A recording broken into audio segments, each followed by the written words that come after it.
And so again, I'll go back to the town of Litchfield and the town of Morris, where we adjoined Bantam Lake. In 1955, the flood put the water up halfway up through the building at Beverly's. For those of you that have ever been to Beverly's, it's no longer there. The state bought the property and tore it down. But that having been said, it was a very popular location, but the water couldn't get out of Bantam Lake.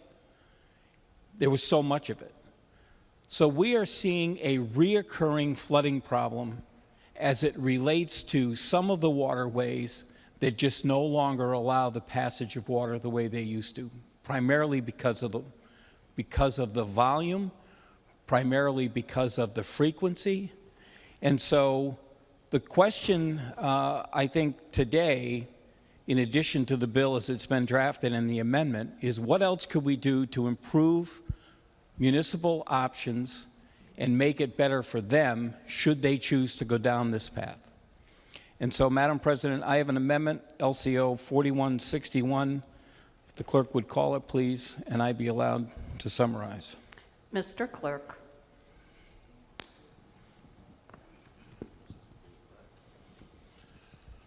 LCO number 4161, Senate Schedule B.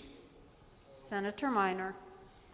Thank you, Madam President. Madam President, what this amendment seeks to do is permit municipalities to use these dollars that have been set aside in the fund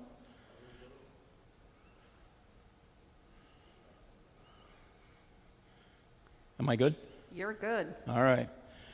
Use these dollars for purposes of dredging. And so this isn't necessarily just a Long Island Sound issue, where the issue there may be one of trying to set aside coastal property.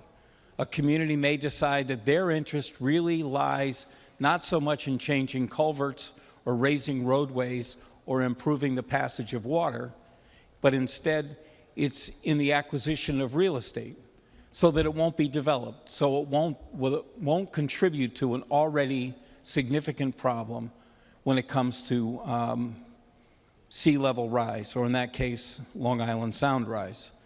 What this bill does is makes it clear that in addition to engineering costs associated with culvert replacement, engineering costs for roadbed refurbishment, engineering costs with anything else that's associated with climate change and resiliency, that a municipality may, by every other purpose that they would have to go through, use these funds for the purpose of dredging.